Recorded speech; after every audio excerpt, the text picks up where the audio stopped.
Welcome to the Guaranteed Success Podcast. I'm your host, Garen Phillips, and this is a podcast dedicated to discussing anything success. I'm here with my friend Clay Ratterman. What should be the intro for you? Or should I intro you as the sales guy? Or... Oh God, no! Definitely not the sales guy. I'm probably the furthest thing from that. He's the best guy I know at getting a hold of anyone. Okay, that part is true. I would not classify myself in the sales realm. Not that I think sales is bad. I do a lot of stuff in the sales world, but opportunistic. I'm optimistic and opportunistic. Do you want to start with the story of the Christmas party? Yeah, the Christmas party. The legendary Christmas party. So let me preface this. One of the things that Clay does really well is you find CEOs and company owners and you get a hold of them somehow. Like you can literally find anybody and get a hold of them. And he actually gets a hold of them. It's a specialty of mine. I call it creating opportunities out of thin air. Yeah. So it's like magic. One of the things that he did this Christmas was you grew up in Ohio, and you down in your addition you had a house that was a castle. So right around, basically like right outside of my neighborhood, I grew up in like Ohio, so a suburb of, and all my friends, like it was a nice neighborhood, but there was a house that was like located literally just down the street, and it's like hidden, like you can't really see it from like normal street views and stuff. You can see the gate of it like when you drive by.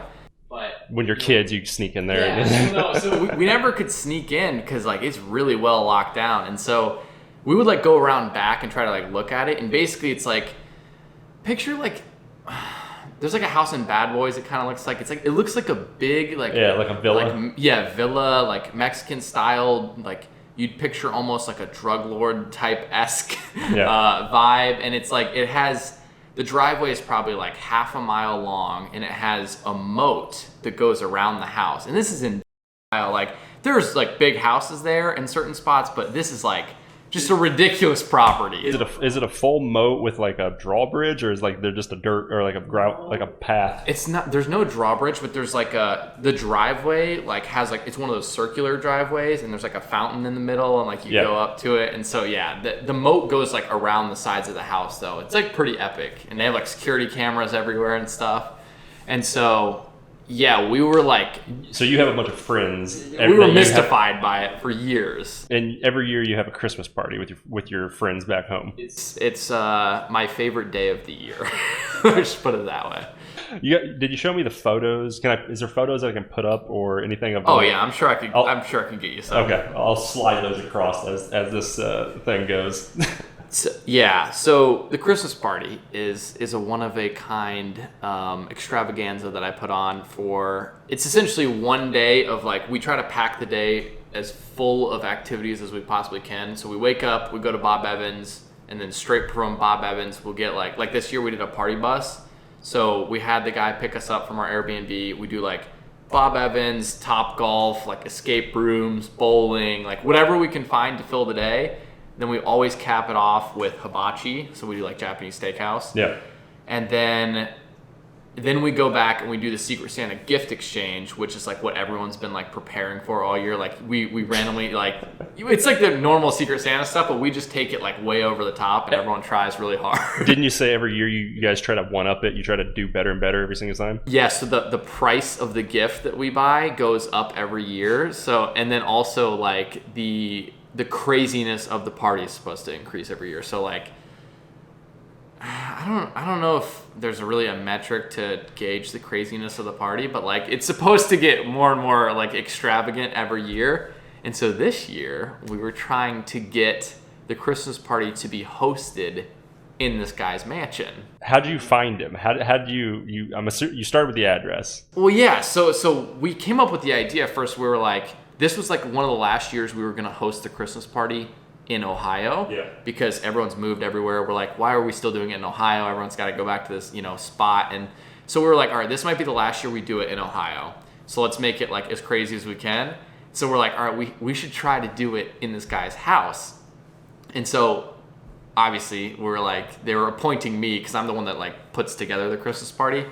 They were like, all right, we'll figure out, like, I'll make a video for the guy and try to see if I can get in touch. And so my cousin actually, all we did was look on like I don't know if it was the MLS. We looked on like one of the, whatever the county audit, some type of the tax stuff. an auditor website, found the tax related information on the house. Yeah. Then found the guy's name, tied the deed back to the person because it says who it's owned by and like who is listed on the trust. So we found the guy, and then we were like, okay. A bunch of research. When Clay messages somebody, he like does a full background report. I'm stalking the crap. Like I'm gonna know everything about them so that like if I'm gonna approach someone, like if I ever need something from someone, I don't want it to feel like I'm just going after like. You want to make it genuine. Yeah, I don't want to try to get something out of them without like providing something in return. And if I do genuinely just need something from them, I'm gonna find a way to give them something that I know that they want. And the only way that you can figure out what people might want is by knowing a lot about them. Yeah, you reached out to me, but I don't know if it was anything. I can't remember what the first messages were. Oh man, when me and you first got connected, I think it was more like just like, hey, what's up? Let's go drink. Well, I think like I saw a video. Someone had like sent me a video of you moving to Austin, and I was like, oh, this would be like perfect to meet up with him. And so like we were just doing a lot of the same stuff at the time.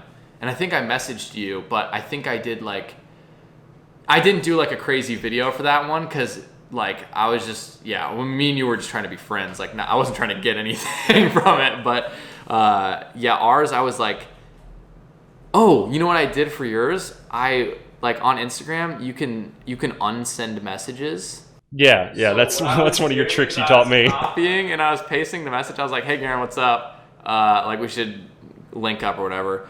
And I knew like you get a lot of messages, so you might not see it. So I would copy it and then I would send it, and then like if you didn't reply within like a day or two, I was like, oh, obviously he didn't see it because it would say seen or whatever. I would just copy it, delete it, resend it, so it just bump to the top of your inbox all the time until you'd see it. Yeah, so if you're ever trying to reach out to somebody, that's the trick, is you just unsend it and resend it, and it bumps back up to the top every time. But I will say that's like not a good tactic. Like that's like you don't want to like spam people or annoy people. That's only if like you genuinely didn't get it seen by that person. Or something. Yeah, if they see it and they don't respond, then just leave it. Yeah, 100%. And also, that's not the right way to reach out in general. Like you should put the right amount of effort in, depending on who it is and what you need from them. Yeah. But this guy specifically, so I can't mention this person's name, as you'll hear later on why. Every story gets better. No, so so my cousin found the guy's. Well, we obviously knew the address, and so we found the auditor list. We found the guy's name.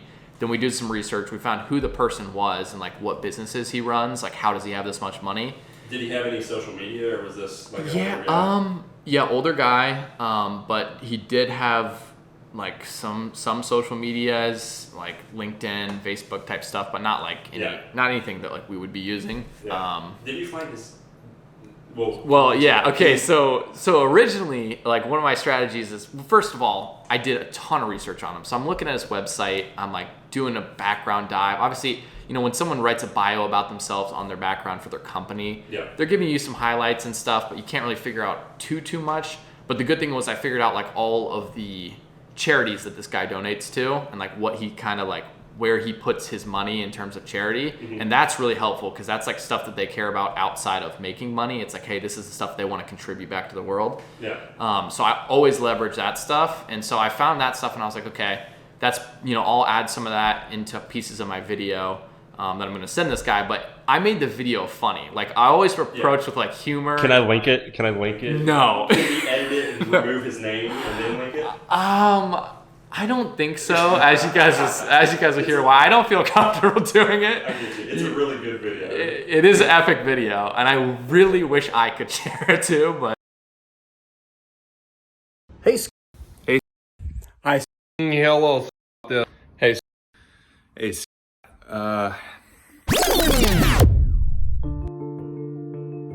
Well.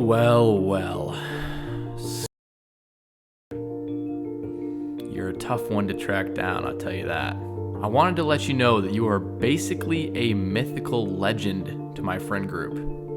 So it's an honor to make this video for you. Who am I, you ask? Great question. My name is Clay Ratterman, and I grew up in right across from in a neighborhood called, and my friends and I would constantly wonder, who is the person that lives down the street that has a moat around their house, and what on earth do they do for a living? So long story short, we did some research and we figured out that it was you that was tied to that house. And me being a very entrepreneurial minded individual, my head starts spinning when I think about what kind of achievements in business you must have had to achieve that level of success. So as we were doing some research, I figured out that you were in the industry, which is awesome because my friend group is actually full of a bunch of fellow riders. Now, the reason I'm reaching out is because every single year I host a Christmas party for all of my friends who grew up together. And this year is extra special because this might be the final year that we're doing it due to everybody moving across the country. Here's the thing. We need somewhere to host our Christmas party this year. As you guys will, yeah. So anyway, I'll continue on. So I make this video and it's hilarious. Like it includes all of my friends. So it's everybody from the Christmas party has a piece in the video saying like, hey so-and-so, hey so-and-so, hey so-and-so. This is why I think you should let us have a party in your house. After this podcast, I'm going to convince you to release like a small little clip. Yeah, maybe I'll like boil it down or something. But so I create this video, and it took me like, honestly, it probably took me like 3 hours to edit the whole thing. You said you like it was, which as a video editor, I was like, that's impressive. Yeah, I was ripping through that thing.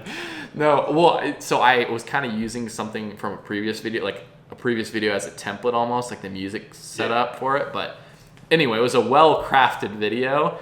And so it was directed only at this one person. So imagine if like someone approaches you and they're sending you a video that literally is 100% customized for only your life. Like they know everything about your life. It's like they've stalked you. Yeah, like if it was a girlfriend, it'd be creepy as fuck, but it's like flattering. Yeah, incredibly creepy, intrusive by all means.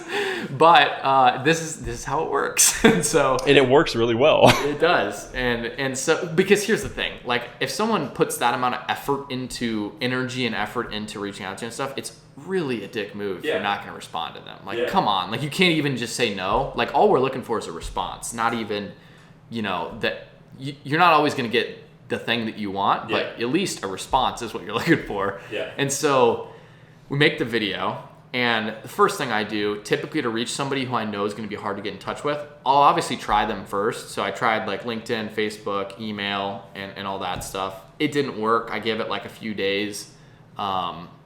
And obviously you can do follow-ups and stuff, but I was like, no point. I'm just going to reach out to the next person in line. So what you do, don't get a hold of the person you want, you go for the like if I'm taking the time to make a video and like I'm going all out, I'm going to go to the second person. I'm going to go to the third person. I'm going to go to the person's nephew's friend who has no following. I'm going to convince him to give it to the nephew and convince the nephew to give it to the...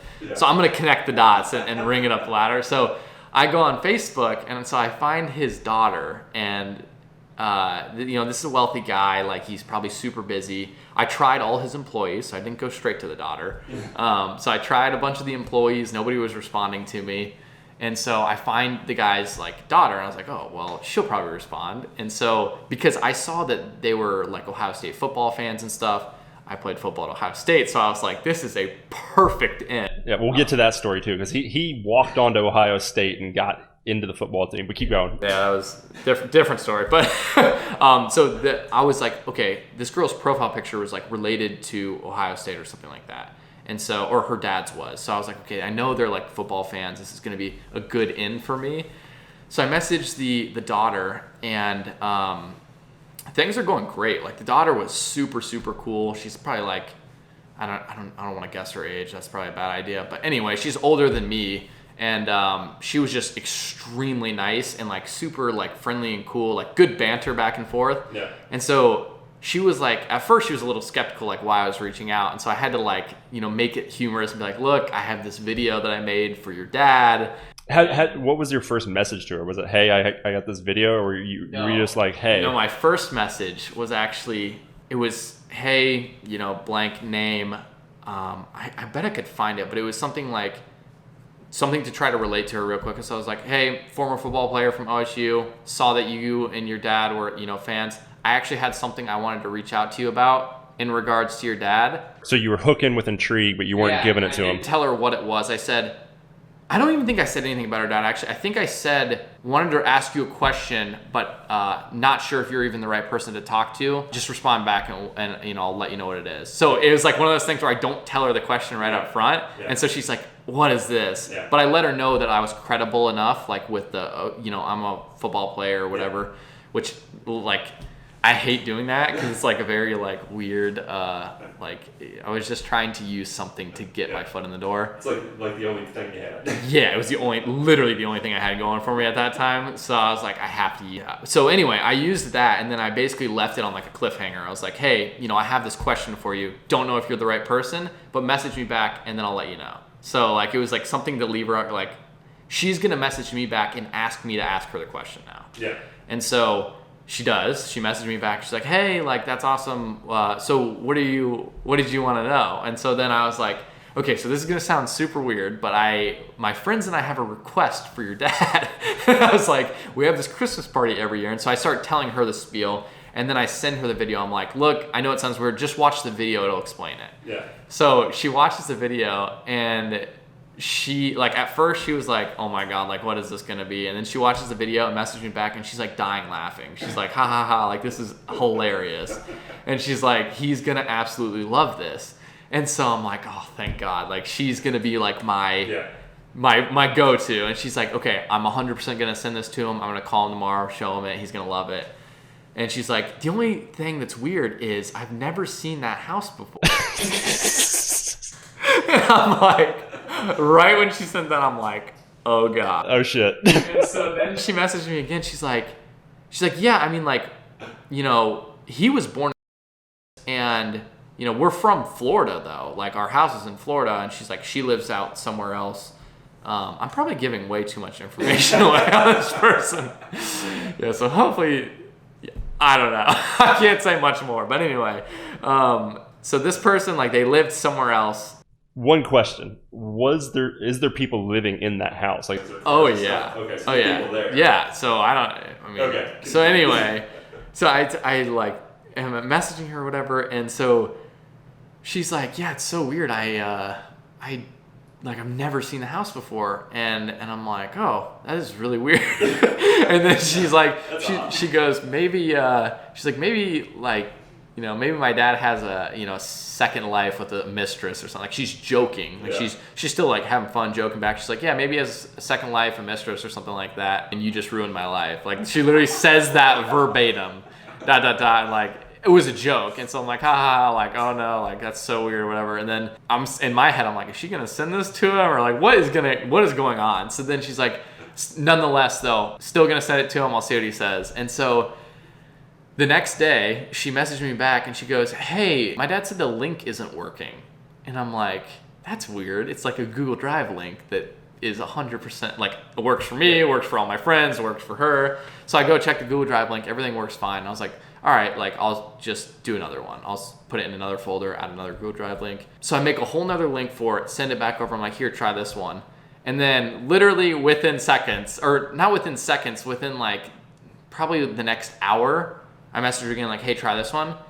My phone starts coming up with it's weird, I can't message her anymore. And I'm like, that's weird. My phone must be messing up. Was this on Instagram or? No, it's on Facebook. Facebook Messenger on my phone. Yeah. And so I'm like, that's weird. And it's just not letting me type messages and send. And so then I'm like, that's super weird. And then I was like, I wonder if she blocked me.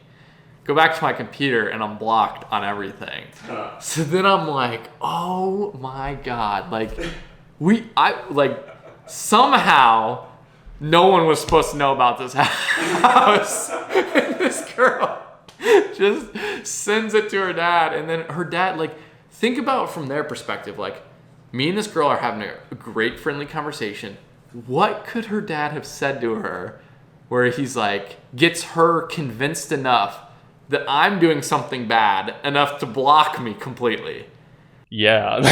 Like, dude, it was crazy. So I'm sitting there like, oh my God. Like, instantly I'm like, oh my God, this is not this. Like a sex ring drug cartel. Drug cartel. This is like something bad. Like, because there's no reason other than this being like either money laundering or drug. Like, there's got to be some reason why he would obviously be hiding a massive mansion that's his that his family doesn't know about. It could be a second family. Well, that's what I was thinking. I was like, well, maybe it's just a second family or something. I mean, weird stuff happens all the time with these like ultra rich people. So I mean, who knows? You didn't. So when you went back home for Christmas, you obviously didn't get the mansion. But did you have did you have any like party view that was like, I really want to go up to the house and just meet who's there? We lived like right next to it. So like I drove by it and like I always look at it. I'm always like, what's going on in there?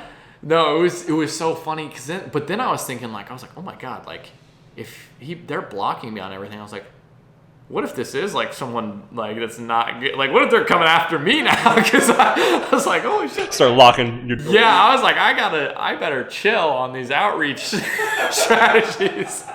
Like because I must have intruded hardcore into this person's life or something and literally just exposed this guy's house to his daughter. Totally by mistake, but weirdly enough, and I haven't told you this yet, he added me back on LinkedIn after Christmas. So then my mind was just like, okay, either this dude's tracking me now or like, it just made no sense. Like after Christmas was over, like right after Christmas, right after we would have had the Christmas party in his mansion, he adds me back on LinkedIn after he's ghosted me. No, haven't messaged. I even removed messages because I was like, I don't even want to deal with this anymore. Like, I'm not trying to get stalked by, I don't. Who knows what they do in that house? God, if it's that secret. We went up 1 year for Halloween when we were like really young to the house. It was the only year they had opened the gates that we had seen. So it's a very private property. Yeah, and the funny thing is, in the Facebook messages between me and the daughter was like, "Yeah, he's a really private guy." And I was like, "Yeah, clearly." After he blocked me and all that, I was like, "Yeah, geez." So anyway, we went up to it one time for trick or treat when we were in like middle school or something, and they gave us like the crappiest tiny little candies for this big. I was like, "What is going on here?" And we're like, "Yeah, who lives here?" We were talking to the guy out front. And he's like, "Oh, I don't know. They just paid me to stand here." And so we couldn't see anything inside the house at that point either. It was like all Halloween decorations and like. Yeah. They paid. What was the guy like? Standing there just like minimum wage, probably. Like, because I mean, what it looked like is like someone paid him money, and he was like, "Okay, I have this money. I'm gonna go buy the shittiest Halloween candy and for the cheapest amount and stand out front and hope nobody comes up there." That's what it felt like. I don't know if that was the scenario, but that's how it felt. Just like trying to save. He was like, yeah, like here's. So there's never any kids. Like you didn't go to school with any of them or nothing. No, there's like always vehicles going in and out of there. They're like, I don't know. I mean, I have no idea what's going on. What kind of vehicles? Like, what are we talking? That's the thing. Like the vehicles that I've seen that go in and out of there, like no, like not ones that would be matching the level of wealth. Like utility trucks. Yeah. Like, yeah. Like semi. Like. Yeah. That's right. Like, dude. Hopefully he doesn't see this video. No. Yes. He probably will. If you're watching, Christmas party at your place next year. I'm gonna message him next year because hopefully it's all just like funny to him at some point in time because it's pretty funny to me and my friend group at least. But I'm gonna message him probably next year because he added me back now. I'm just gonna say, hey, offer still on the table next year. Just see what he says. God, but yeah, be careful out there with Yeah, careful who you outreach to. Careful with your Christmas parties, guys. That would have turned out as an amazing YouTube video if it had worked. If you had gotten there and gotten into it, you could have made an entire video like how you did that. I'll have to reach out to someone else crazy and do something fun, but yeah, this one was an absolute failure. Side note, that Rick and Morty thing, did you get that from Christmas? Is that your Christmas? Yeah, that was my brother got me that. My brother gets the best Christmas gift. Like if my brother has you for the Secret Santa thing, we were set. I saw the Spartan sword from. Yeah, like last year, my brother got my friend Derek. He got him an energy sword from Halo and a crossbow, and like they were both like legit. I was like, oh my god. And then this year, my brother had me for Secret Santa, which was crazy, and he got me that crazy Rick and Morty picture, which is sweet, by the way, guys. It's not just Rick. Like, yeah, I'll put it on the YouTube video, but the people listening, they can't see it, so watch the YouTube video. But it's badass. Yeah, so he got me the Rick and Morty picture, and then he also got me a drone. He got me like one of the DJI little. He got you a DJI drone. He got me a drone, and he got me like one of those DJI like a pocket gimbal thing, like for filming. You guys are doing like. Yeah, no, that's just him. That's so the limit this year was like $120 or $125. CJ goes like way above and beyond. So you want to have him shopping for you because you don't want to like for the Christmas party. You do not want to be the person who gives the bad gift. Yeah. Like everyone's like, oh, and then you're like made fun of for the whole year. And it's hilarious every time. Actually, not even that. You're made fun of for every year to come. Like everyone will always poke jabs at the bad gifts. Yeah, they'll never give up. You saw episode 1, right? Yeah. Okay, so the next episode is going to be the King archetype. You haven't seen it yet. So one of the things I'm talking about in the second episode, this will be episode 3, is you love Jordan Peterson, right? Yes. No, I have listened to a lot of Jordan Peterson. Yeah. So I would say I love him. You're familiar with his openness to experience and conscientiousness. You told me mostly about that. Okay. I learned it more from you than from him, probably. So we've talked about this a little bit. Yeah, we have. Yep. What do you think, for the people watching, like, obviously you're a very outgoing person. You get stuff done and you just do it. What do you think is like the biggest issue that most people have when it comes to just getting out into the world and doing things? Ooh, the biggest issue. I think momentum. Like, so I think everyone at times feels like not going out and doing anything. Like everyone goes through just the ebbs and flows of life of like, they have those periods where you're like, dude, I don't want to go do anything. And so for me, do you have time? Yeah, oh, for sure. I'm like that story you just told, that's a lot of energy to do that. Yeah, I'm not always like that though. No, for sure. It's the same. It's a momentum thing. It's I can only really speak from my own experience, but definitely for me, like if I was gonna try to find the biggest issue, I think it comes down to momentum, and like whenever you're doing a lot of stuff, things just snowball pretty easily, and you're like, oh wow, why is everything working out so well right now? But whenever you are not doing a lot of stuff, things seem to be harder. Yeah. So for example, if I'm crushing it, right? Like if I'm doing all my good habits, I'm reading every day, hitting a workout every day, I'm doing my cold shower, I'm doing my run every morning. Yeah. Doing all those things, doing another little thing, or, filming a video, or, finishing something for work, or whatever those other little tasks are, they become a lot easier because I have that snowball momentum going, and it's almost like, an object in motion stays in motion type deal. So it feels less hard to do an extra activity at that point. But on the flip side, when you're not doing those things and you're not, let's say you just laid in bed when you woke up and you're looking at your phone for like the first 40 minutes and you're just scrolling, and then you get out of bed and then you're like, oh, I don't want to, go work out, or I don't want to shower, or I don't want to do whatever. Those things also snowball. So you can snowball in the right direction, you can snowball in the wrong direction. And so whenever you're snowballing like down the wrong way, it becomes easier and easier to do bad things, and it becomes way harder to do the good things. And so like for me, I think the biggest issue for people is they make the tasks ahead of them too big of a overwhelming in their mind, instead of just chunking it down to something as small as like, all I need to do is put my shoes on. Yeah, just get off TikTok. Literally just get off TikTok and stand up out of bed. And then once you stand up, you're like, okay, I made it. Yeah. Like, now I just got to brush my teeth. Now I just got to... And then that stuff starts to snowball. And the faster you get at making the decisions is what has helped me the most. So like if I can make the decision to be like, all all right, I'm done with TikTok right now. Yeah, it's presence. It's presence. Yes. Like I've been studying, the states of mind, and you either live in the past, the future, or the present. And the majority of people don't ever reach presence. Yeah. Like when you're being overwhelmed, what's happening is your mind's in the future. You're thinking about something that hasn't even happened. It's not even reality. So, yeah, it's mostly presence. If I could boil it down to a word, I would agree with you. I just think it's hard for people to understand that concept if they're not super. Yeah, meditation helps out tremendously. Yeah. I was never present until I started meditating. So yeah, it's hard to be present. Like before I meditated, I was never present. I would never be present. I was always if I was in a group of people talking or having a conversation, I'd always be zoning out, like thinking about things, just daydreaming. Yeah. It's extremely hard to do that.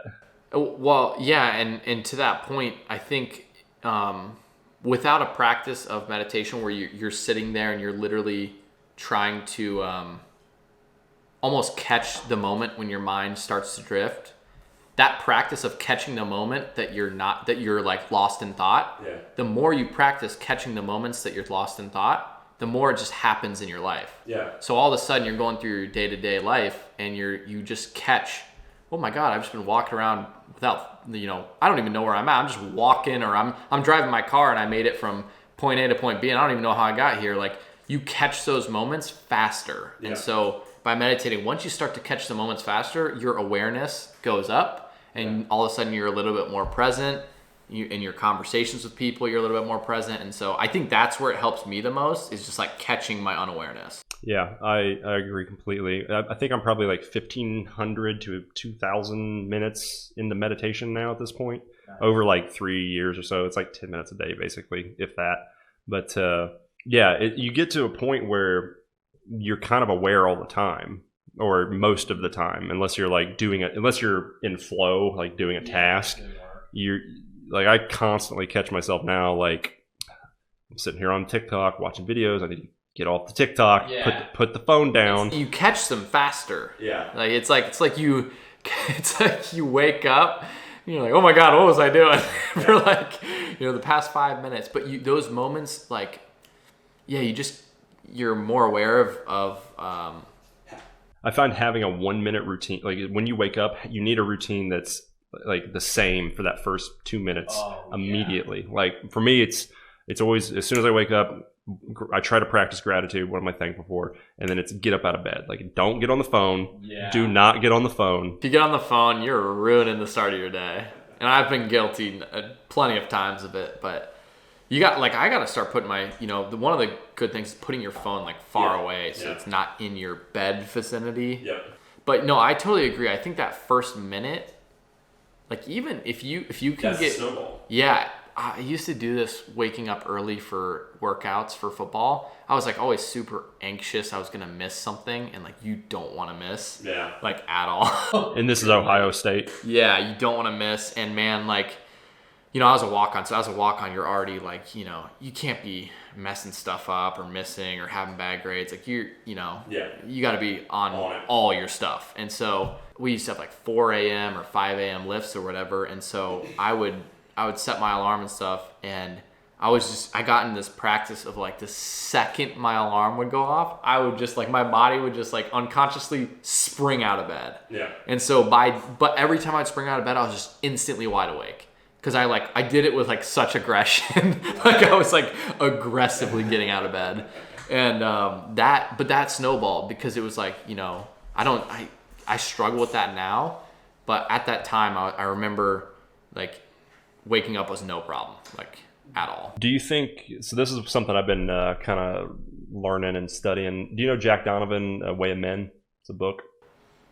Way of Man. No, I don't think I've read that one. I read Way of the Superior Man. No, it's mostly about tribal gang mentality. It's, as far as like a scientific book, it's not very scientific, but he basically says that to really develop and succeed in life, you need to surround yourself with masculine men that are driven and doing stuff, and like they have a goal, and it's like a team. Like you need to be in a team. Yeah. And one of the things I want to talk to you about is you're very action oriented. You're very warrior oriented. Do you feel like you developed that in Ohio State or before Ohio State? Was that something your father taught you? Like, was it high school football? Like, what was? That's a good question. What were you like, and how did you develop into that, like, just get shit done type of mentality? Well, I certainly wasn't always that way. I've always been like type A. I've always been like, when it came down to the wire of like, okay, now it's time to perform, I would always step up and do the stuff, do the action. No quit. No quit. No. I've always been like that, but I was very, very big procrastinator. Still am a little bit. It's funny. I'm the same way. I don't know why. I almost feel like I need that time pressure to kick me into gear to like get me to go do something. Do you think your environment? Do you think being in the team and all that stuff had an effect on it? Probably, but I don't know if I could quantify like how so. But in terms of like my upbringing, like impacting my personality in that way. My dad's very similar to me in terms of like type A, very action oriented. He's very like physical. I mean, he's a special agent. So like he's always in the field, like, doing crazy stuff. That's all action. Yeah. Like literally he's action oriented. So he was that. My brother is in the Air Force right now. Me and my brother competed at everything growing up. So we played every sport you could imagine. Yeah. Competition seems to be a very defining factor when it comes to action-oriented. Huge. And I've been in competition since my whole life, like literally playing sports my entire life. You're in jiu-jitsu now. Yeah. I always find some way to like do it. And it's like, competition's like a double-edged sword because it can be negative too. Like it can definitely have negative sides, but if it's used in the right way, I think it's a positive, like a really positive thing too. Yeah. What will be a negative? I think when people are like too focused on outcomes, there becomes a big negative in their life. I think competition breeds the best of both people, or best of whoever's in the competition. Yeah. Typically, but there's definitely there's negative sides to it too, like in terms of anxieties and the pressures, and then obviously outcome oriented. Like from my upbringing, like being on all those different team sports, it helped me, I think, understand the importance too of competition, and then also of being on a team, like you said, like the being around other people. There's always someone who's better than you, and there's always people who aren't quite as good as you either, and it's like that constant reminder of like you're always working, you're always chasing. Like that's why having an outcome oriented mindset like that is negative, because there's always going to be someone better than you. Yeah. Typically, unless you're absolutely at the top, and that's what everyone strives to do. Yeah. But that kind of reminds me, I was the same way with video games, which isn't anything that's like no, that's how my brother was too. Yeah. He wants to be the best. I was first in the world in Godfather 2 on Xbox 360 back in like 2008. It was during the recession, so I got laid off in my manufacturing career. So I went to Walmart at 12 a.m. when the game released, and I bought it, and I stayed up and played it for like a day and a half, and then I woke up the next day and I checked the leaderboards, and I was like, I wonder where I'm at. And I was like third. You're number one in the world at Godfather, because who the hell plays Godfather? Yeah. But there was, but what was funny though, psychologically, when I was in first place, I would get all kinds of emails or DMs from people just talking shit, just saying all kinds of stuff about me. And it's like, I would play all these guys and I'd whoop their ass, and they get pissed. They would just get furious. Like, yeah, it was not the typical, like, it was serious shit. Like, these people their entire identity and their life was video games. The Godfather. And I was just playing video games because I was laid off. But it's funny that people, if you're outcome oriented, that's what happens to you. You spiral, and like it just destroys your mentality. I've seen so many people handle the competition aspect of things poorly, but then there's it's so hard to say, because there's the people who do go to the extremes of it, and then people are like, well, that's why they're the best, like the Michael Jordans, and well, that's why they're the best, is because they did X, Y. Like they'll try to attribute, maybe there's something toxic about it or something negative, and then people will be like, well, that's why they're the best. That's part of what you have to do. And in some ways it's true. Like there are certain things about competition and sports and, you know, using negativity or things like that as fuel that definitely work. Yeah. That's why people talk about them. I got a saying, a hand on a hot pan moves faster than a cookie jar. Yeah.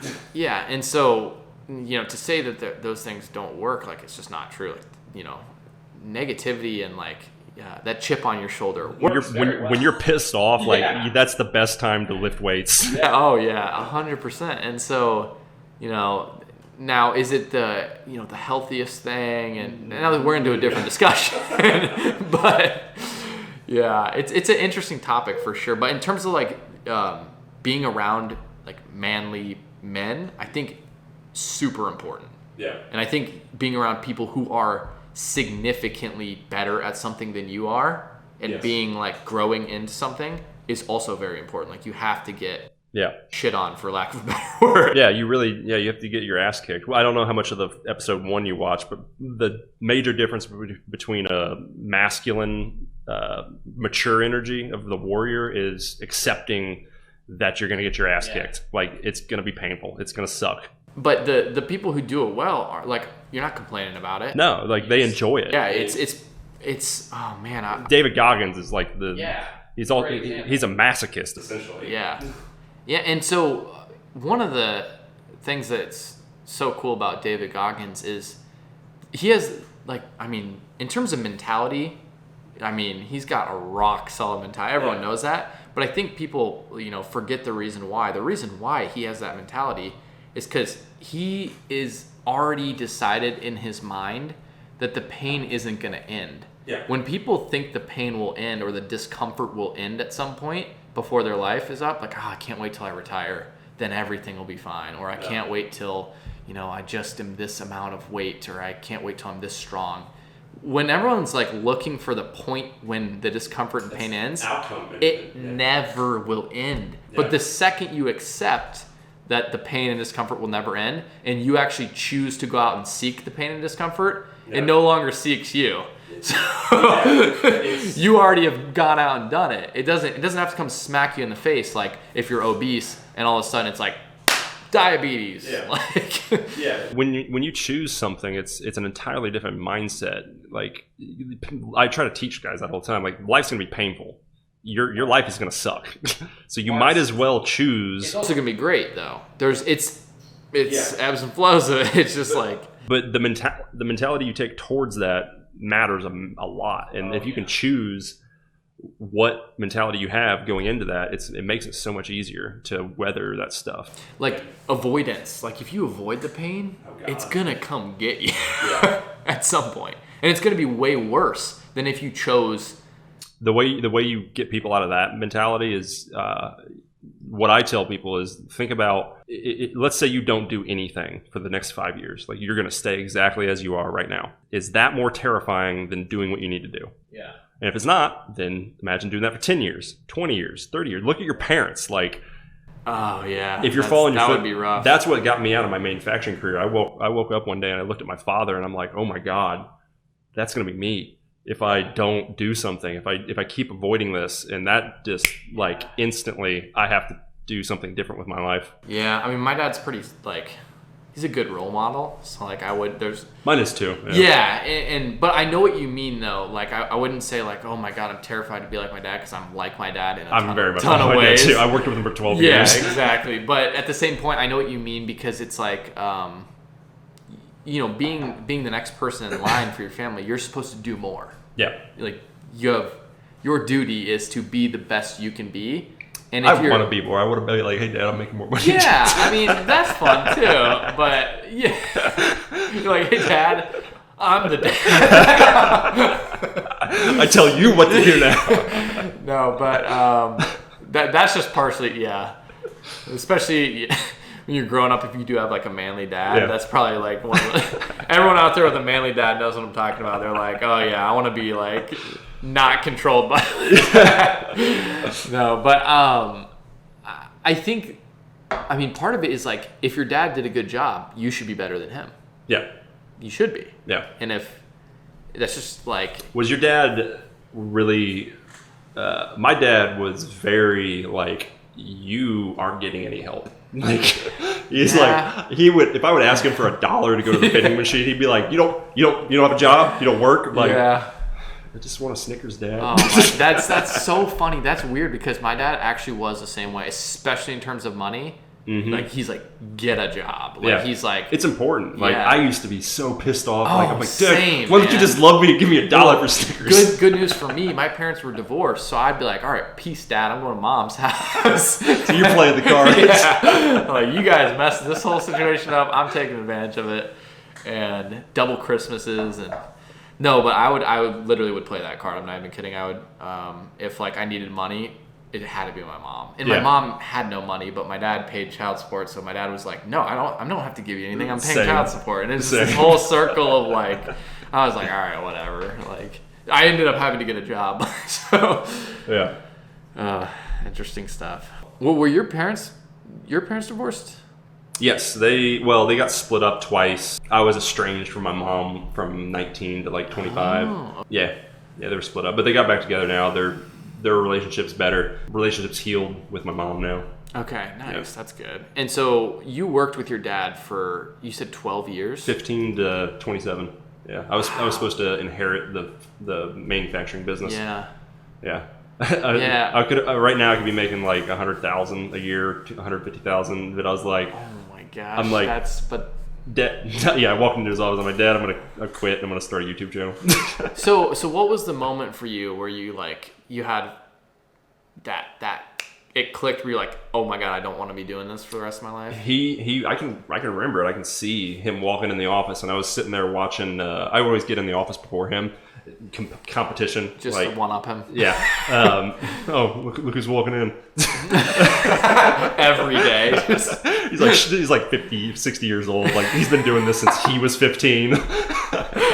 He's missed like 2 weeks of work the entire 40 years. Good seeing you today.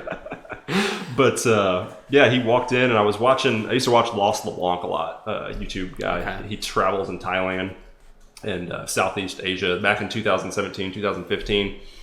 And I'm just watching this video, and I'm sitting there in this office, and it's like a 80s panel office, like old. Right outside my door is a bunch of machines running. I used to program like 100-degree heat, 100% humidity. Oh, yeah. Just Not the ideal environment.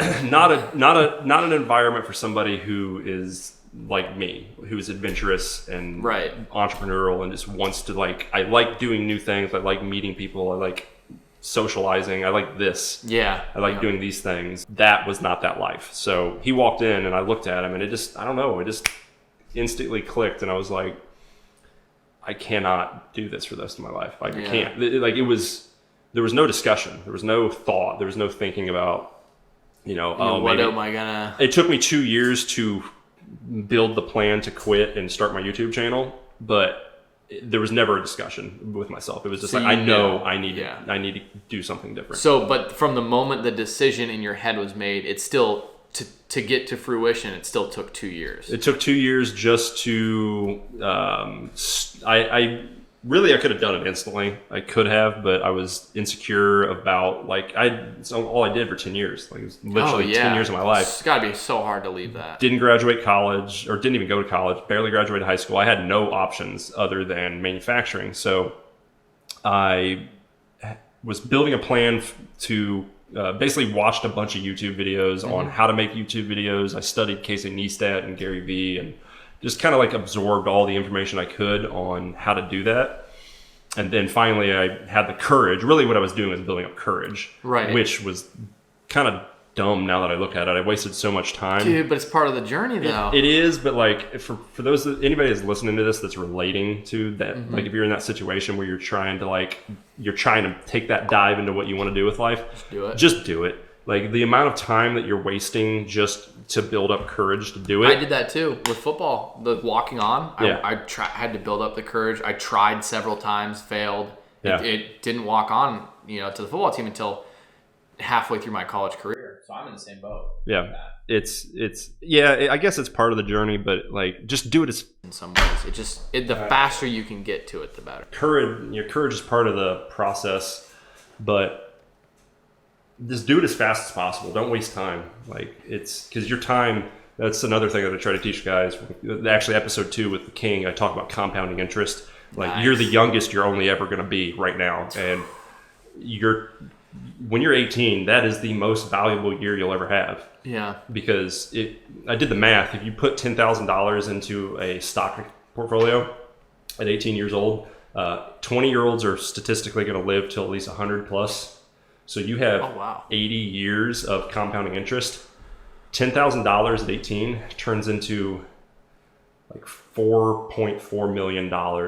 No added, no additional put in. Just $10,000 at 18 years old. It'll be $4.4 million or something like that by the time you're 80 or 100 years old. And when you get into generational wealth, like if you're listening to this and you're a parent, the best thing you could possibly do is put $5,000 to $10,000 into a portfolio, and then talk to a tax specialist on how to avoid estate tax when you die. Yeah. And then give that to your kids, but don't give it to them when they're 20. Give it to them when they're like 50 or 60, and don't look at it as their money. Look at it as your entire generation, your family's inheritance. Like it's a family bank. And then by the time your kids are 50, that's going to be like a lot of money. Yeah, it's going to be $1 million plus at least. Yeah. And you take 10% of that, and then you give that to your grandkids. The next ones. And your family is set for the rest of their families life. Yeah. That's actually super. I've never heard of that strategy. That's with like the Rockefellers and the Rothschilds, and they actually use life insurance. So when you die, you get that blossom effect. That's why I got into life insurance. But that's crazy. I didn't even think about that. Yeah. Huh. Okay, so when you... But your time is the most valuable thing you'll ever own. Right. No, I'm in a full agreement. But so I had a question for when... I mean, obviously you said it took, the time period from when you made that decision that you wanted to leave to when you actually left was 2 years long. Yeah. And obviously a lot of things happened over those 2 years. You were planning, working, and then you had YouTube videos that sparked and took off. Mm-hmm. No, I quit my career I had an orange Duster, 70 Plymouth Duster with a God, it was a nice car. I miss it. That sounds sweet. I sold it to a guy in Texas. I had exhaust cutoffs, electric ones, so I could open it up to headers and oh my God. It was amazing. It wasn't fast, but it sounded like it would whoop a Lamborghini. Like, yeah. But I had that car for 7 years. I sold it, and after paying off some debts and stuff, I had 13 grand in the bank and quit my career. I bought a house, quit my career, started a YouTube channel from scratch. I hadn't made any videos or anything like that. This is brand new. Stupid idea. Do not quit your career unless you have a revenue stream. So I quit my career, and then in 8 months blew up that money, racked up $11,000 in credit card debt. Was going to foreclose on my house, and that's when I read the 50 books on money, and that's when I started teaching myself the stock market, and that's when I made what I learned. Or how I learned to day trade in a week, which now is like 5 million something views, and it's about to cross $200,000 revenue. Wow! So literally at your lowest point is when it took off. That's so crazy. So you said that obviously you were like, I had no options, and then you just made the reality that you wanted to have literally happen. But when you said you had no options, so you went from no options, and then once things did take off for you. You had a ton of options. So what's your process for, like right now, for example, like me reaching out to you, like me and you just became friends. How do you filter through all these options that people are throwing at you because of having a, good-sized YouTube? I'm really bad at it.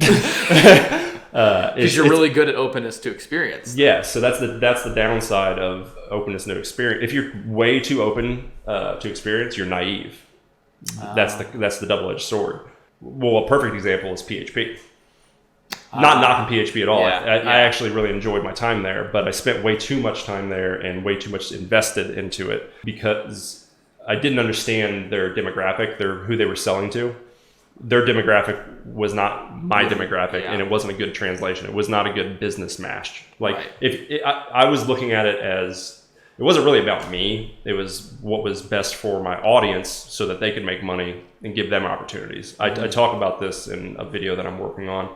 It's not out yet, but so that's an example. Yeah, filtering is... Like vetting between, whether it's someone wanting to meet up with you or they want to do a business idea with you. Like, how do you vet options when you have a lot of them?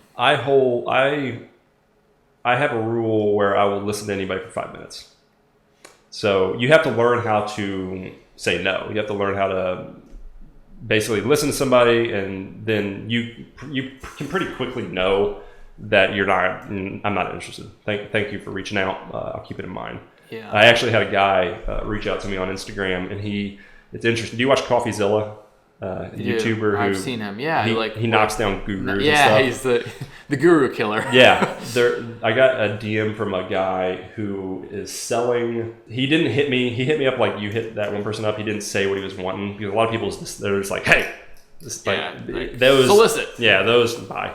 I don't have time for you. But he hit me up and started talking to me, and then he's like, hey, I got a video if you'd like to see it. It's only 3 minutes long if you want to check it out. And I was like, okay, yeah, that's how you do it. Like, just 3 minutes of your time, most people will listen. Was it a personal video? No, it was just a service video. Ah. But it wouldn't.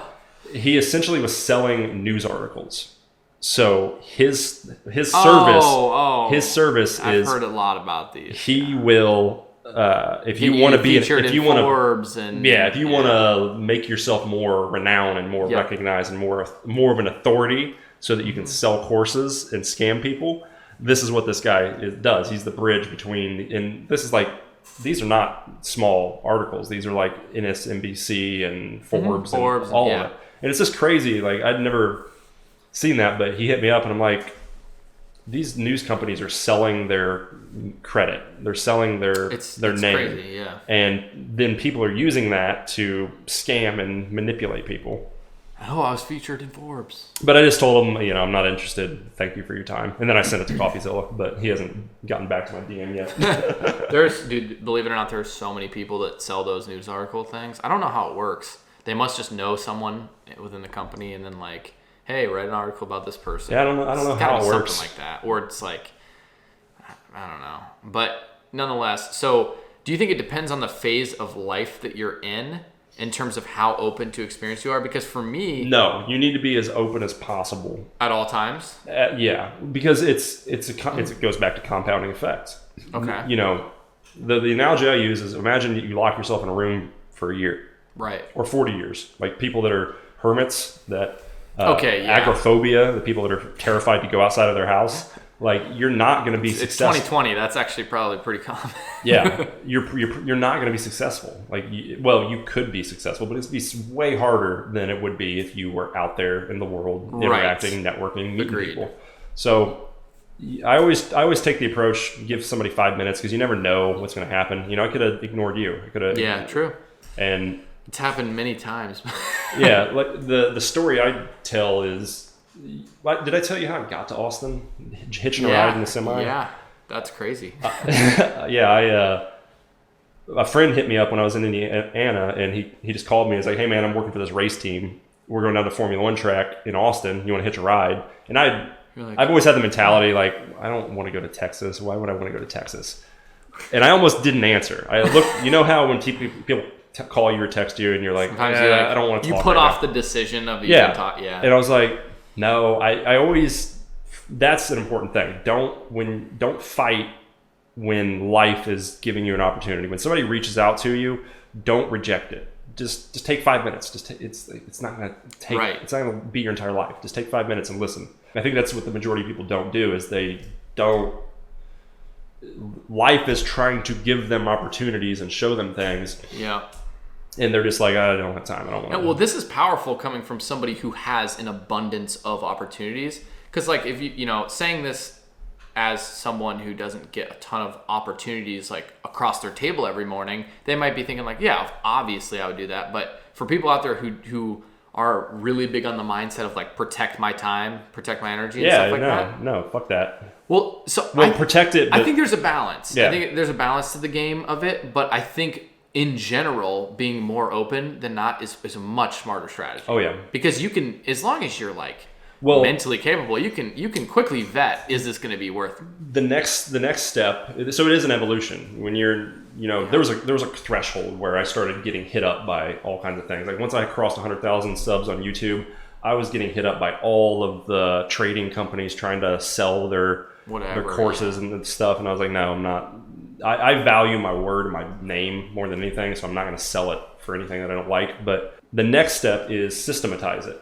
So hire somebody or pay somebody or build a system that filters it for you, because that's what everybody does at the higher level. Yeah, 100%. And that's what I was going to say. Like, I didn't mean depends on I think it depends on the phase of life you're in terms of optimizing what you're working on and what you're doing. Yeah. Like, for example, I'll just use myself as an example. Being on the younger end, I mean, I'm not that young anymore. I'm 24, but being 24, I'm still in a phase where, I work on, a couple very important, businesses and projects, but I'm very open to I want to try a bunch of stuff so that I don't optimize my life too early. Yeah. And then realize maybe this isn't what I wanted to do. Pigeonholing. Yeah. I want to try a whole ton of stuff. And then once I figure out, okay, this is my lane, then I'll go really deep in that. Yeah. Once I decide this is my lane. Yeah. But I haven't tried enough stuff to know what I'm best at, what I like the most, where I fit in the most. So I call it the shotgun approach. Yeah, just blast and whatever sticks, go with that. Yeah, and I think it's a little of both. Like you have the shotgun approach where you're open, you try everything, but then you also have the sniper approach where hey, I really like doing this. I'm going to see where this goes. Well, my reflection, looking back at 2020 and the insurance thing, I should have not done the PHP. Well, I should have done it, but I shouldn't have invested as much time. It was an imbalance of time and energy. I should have focused more on my YouTube channel and building content and doing the YouTube stuff. So you find that one lane that's sustaining you. Working for you. Yeah. And I like making YouTube videos. I like scripting, but I hate editing. I hate it. Yeah. So I outsource it. I need to systematize it and outsource it, and I need to stay in that lane. And when you systematize and you optimize, the time investment becomes smaller. Right. So you free up more time so that you can go and explore new things. So that's focus on the thing you like doing. The reason I quit my career, everybody, when I tell that story, I quit my career after 12 years and I didn't have a revenue stream. Mm-hmm. The reason I quit my career is because mentally I was just in a wreck. I was depressed. I could not make YouTube videos and be successful at it in that career, spending 40, 60 hours a week, busting my ass, just being exhausted. It was mentally and physically exhausting to come home from work and do anything. It was. Sometimes I wouldn't even play video games because I was so tired. So what would you recommend to people then? Because you said don't quit until you have a revenue stream. But what if someone's too tired at their job, or they're just getting drained by it to the point where they don't want to work on other stuff when they get home? Is it worth taking the risk and trying it? Yes, it is worth the risk, but it also depends on the person. They have to have that A-type personality that you don't quit. There was moments in that year in 2017 where I had $120 in my bank account. I was about to go bankrupt and foreclose on my property. That's those moments where you're you quit and you give up and you just you take go defeat. Back to the job. If you're somebody who gives up, you want to take less risk. I'm the type of person that when I get backed into a corner, I'm not quitting. I'm going to the situation's happening now with my rent and my real estate and selling my property and selling my car. My dad's trying to get me to come back to Muncie because he wants me to take over the business and run the business. And I'm I will be homeless before I go back to that. Yeah. That's the I don't go backwards. You have to have that mentality. Don't go backwards. You have to have that mentality. Yeah, I think that's interesting because there's a lot of people that are probably in that situation where they're sitting there and they're thinking, I want to do something else, but I don't have the energy. And, is that an excuse? You got to optimize your time. Yeah. First thing I would say is try harder first before you do anything else. Legitimately try to optimize your time. Yeah. And you'll find that you can, because for me, did you get lazier when you first quit your job? Yes. Oh my God. Oh my God. The first month, I spiraled into a month-long binge of Jordan Peterson lectures. Dude, I was on a YouTube binge. Because you throw yourself out of an environment that you've never, that transition from having a job to entrepreneurship, it's totally different. There's nobody telling, there's no schedule, there's no organization, there's nobody telling you need to do something. You're your boss. I can do whatever I want. It's 10 o'clock. I better go back to sleep for a few hours. I got $13,000 in the bank. I'm good. Yeah. I'm good for a year. Yeah, And if you're listening to this podcast and you're in that situation, you're already light years ahead of where I was when I did that transition. Yeah. Because I was not listening to business podcasts. I was not listening to money podcasts. I was developing myself, but it was mostly like gym. Like I was going to the gym, and I hadn't read any books on fitness or on entrepreneurship or money or business. It was just kind of like, what's that curve that's like ignorant optimism, and then pessimistic. Oh, despair. Pessimistic despair. I forget what the name of that curve is. There's a curve, but yeah, I was definitely at the peak of ignorant optimism. Me too. So when I left college, like I was, finishing up the grind of football, and that's like just in my head, I was always like, man, I have football, I have school, I have work, I have all this stuff. Once I'm finally done, then I'll work on my businesses, I'll do what I want to do. And then right when I finished, I was like, man, I really don't want to get a job. So I tried to be like an entrepreneur right out of college. Yeah. And, created a company, started doing all that stuff. And it was such a flop because, we had some success and we built the product, we had sales and stuff, but it was so bad because, I was really, I was in that mode of like bad momentum where like I was just like, I would work out every day and I would watch a lot of YouTube videos, but I couldn't produce much action. Yeah. And I was just in that, I was like, I don't know why I can't produce much action. Part of it was me being in, my parents' basement in a bad environment. But another part of it was just the fact that environment's a big one. I was ignorant also to the fact of like how much work it takes or like how much action and decision making I need to have for this to work out. And so I failed the first, I ran out of money literally 6 months later because I was like, I had $5,000 in my bank account, and I was like, $5,000. I had a girlfriend at the time in Wisconsin, and I was living in Ohio, so I was like living in Wisconsin with her sometimes, living back in Ohio, and then I was like, I got $5,000. I'm chilling.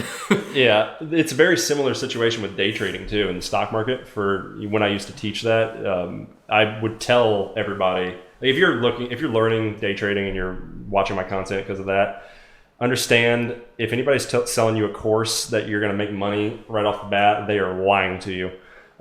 Stock market is the same thing. You need whatever money you start with, you need to expect you're going to lose it all. Have your first business, you are going to fail.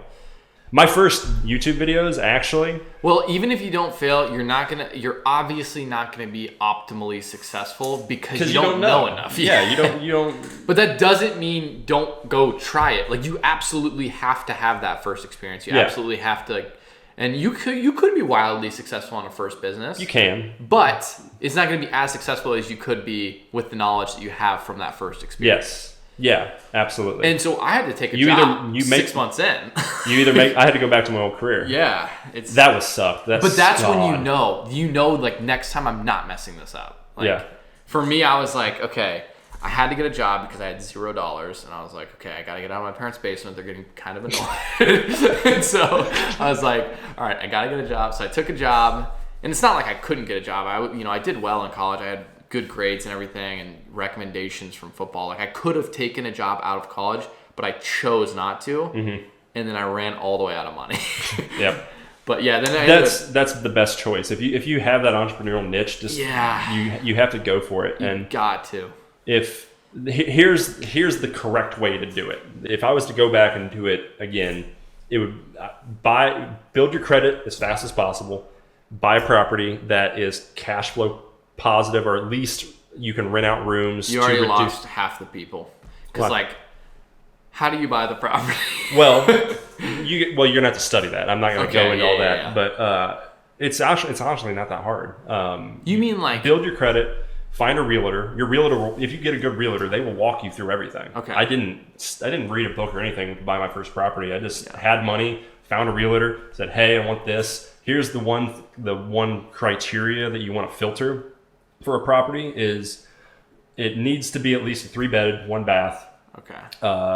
Over 1,000 square feet, because you're buying to resell, and most people are family people. They want to buy a house. So if you have a 3-bedroom, 1 bath, a family will buy that. If it's smaller than that, you are drastically reducing the amount of people that will buy it. The next thing is if you buy a $100,000 house, you want to at least make 1% of the mortgage per month. So 1% of 100,000 is $1,000. So my house was $107,000 and I rented out for $1,000. So it's slightly below 1%. It's called the 1% rule in real estate, but that will ensure that you can rent the property out to somebody else, and which is what I'm doing now with the property, and I'm about to sell it. It's going on the market today, actually. But you also link in the description if you want to buy Garen's house. Yeah, if you also with the 2 bedrooms, you can get roommates. So after I learned money and finance, my expenses went from $1,500 a month to positive food. It was literally food. I didn't have a car payment. What were you doing for? And I split utilities one way. My only expense on the property was $120 a month for utilities. Good. And I would rent out the rooms. I actually rented them out underpriced too to my friends. I think I was charging like $375, which was just covering the mortgage, $750. I could have made $450, maybe $500 for the property. Was pretty nice, and that you're free at that point. Yeah. So when you do entrepreneurship, you want to. It's the thing that makes you